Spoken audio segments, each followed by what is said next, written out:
Tidak berhijab berarti apa? Menghina. Menghina kepalanya. Menghina kepalanya. Kalau tidak berhijab hukumannya?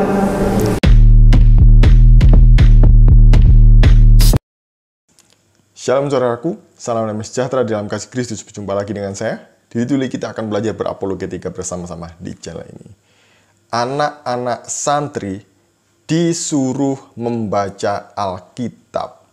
Bayangin Bapak Ibu, kalau mereka membaca Alkitab, kemudian mereka penasaran, download Alkitab Sabda di HP mereka, kemudian mereka membaca, apa yang terjadi? Roh Kudus bekerja, banyak mereka yang percaya, siapa yang mau bertanggung jawab? Ustadz Ipung dan Ustadz Dance Mume ini pasti pelakunya. Nah, kali ini anak-anak ini disuruh untuk membaca Alkitab. Kemudian ditanya apa maksudnya. Salah satunya topik yang dibahas adalah di dalam 1 Korintus 11 ayat 5 dan 6. Topik ini seringkali dibahas dan kemudian disalahartikan atau disalah mengerti. Sebelumnya mari kita bersama-sama melihat video berikut ini. Yang keras dong ya. Terus. Langsung. Tetapi tiap-tiap perempuan yang berdoa atau berhubungan dengan kepala yang tidak bertudung menghina kepalanya, sebab ia sama dengan perempuan yang dicukur rambutnya. Sebab jika perempuan tidak mau menudungi kepalanya, maka haruslah ia juga menggunting rambutnya. Tetapi jika bagi perempuan adalah penghinaan bahwa rambutnya digunting atau dicukur, maka haruslah ia menudungi kepalanya. Sampai di sini. Ya sudah. Sudah. Berarti ini yang tidak berhijab berarti apa? Menghina kepalanya. Menghina kepalanya. Kalau tidak berhijab hukumannya?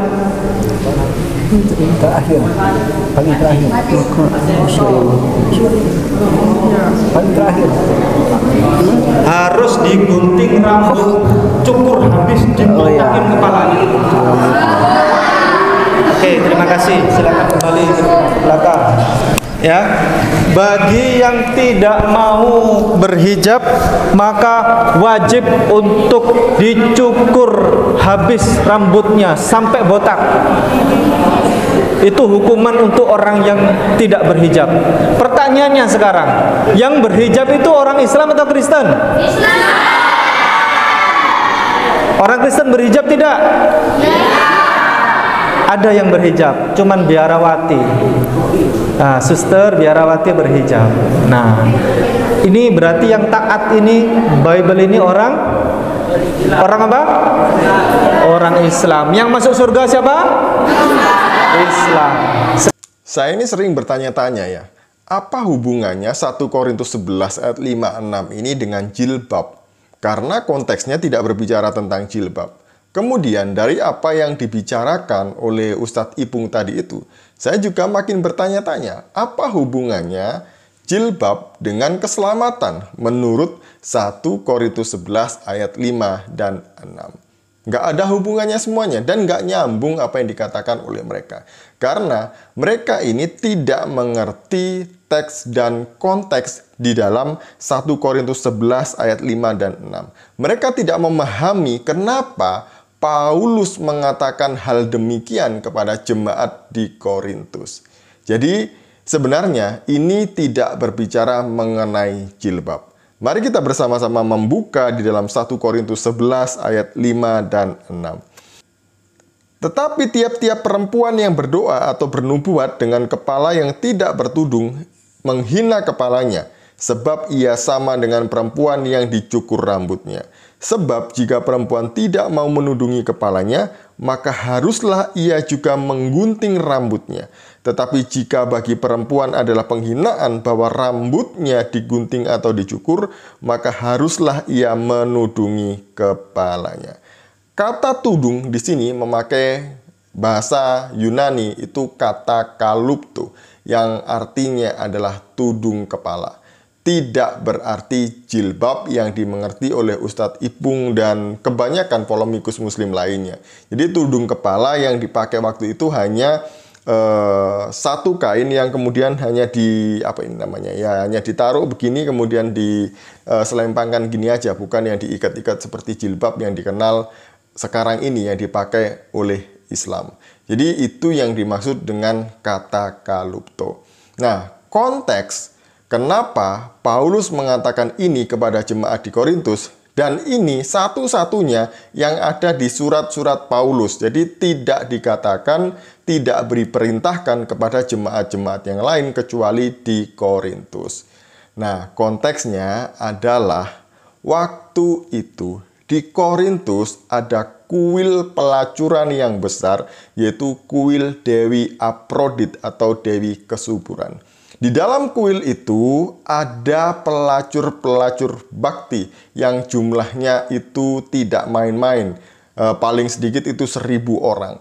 Nah, pelacur-pelacur bakti itu yang melacurkan dirinya di sana, laki-laki yang datang untuk menyembah Dewi Aprodit bisa melakukan seks bebas dengan para pelacur bakti ini.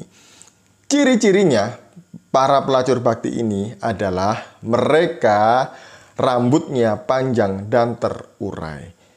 Oleh karena itu, Paulus mengatakan kepada jemaat di Korintus supaya kamu berbeda dengan perempuan-perempuan itu, salah satu caranya adalah dengan cara ditudungi atau ditutup rambutnya ketika bernubuat.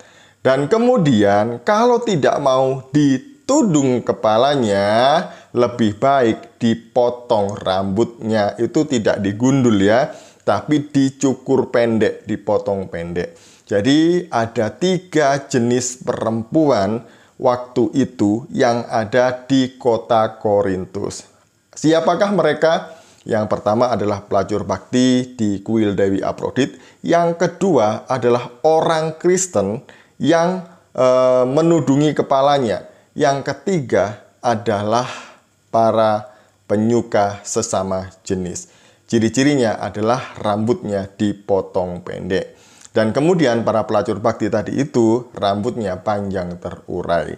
Jadi itu ya.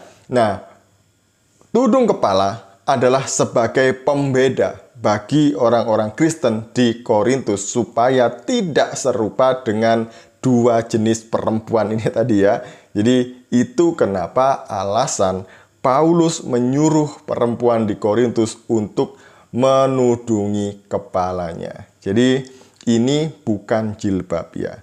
Kalau Ustadz Ipung tadi mengatakan siapa yang memakai jilbab, Kristen atau Islam? Kemudian santrinya ngomong Islam, salah. Yahudi, kemudian Kristen Ortodok, Koptik, itu sudah memakai tudung kepala jauh sebelum Islam ada di abad ke-6 kemudian. Ratusan tahun sebelumnya, orang Kristen dan juga Yahudi sudah memakai tudung kepala. Jadi, jangan mengklaim budaya jilbab, tudung kepala ini adalah miliknya Islam. Karena sebelum Islam ada, tudung kepala sudah lazim digunakan oleh orang-orang Yahudi, Kristen Ortodoks, dan juga Koptik. Orang-orang Kristen Protestan juga ada yang memakai tudung. Yang mau memakai silahkan, tidak dilarang. Tapi yang tidak mau memakai juga tidak dihakimi bahwa dia berdosa. Jadi jangan mengukur keselamatan seseorang itu dari penampilan jasmaniah. Tidak ada hubungannya. Hanya iman yang menyelamatkan. Dan iman kepada Tuhan Yesus Kristus inilah yang membuat orang itu diampuni dosa-dosanya dan diselamatkan. Jadi bukan atas dasar tampilan jasmania. Itu latar belakang kenapa Paulus memerintahkan ini kepada perempuan-perempuan yang ada di Korintus. Sekian dari saya, semoga ini memberkati dan juga mencerahkan kita. Shalom, salam waras, Tuhan Yesus memberkati.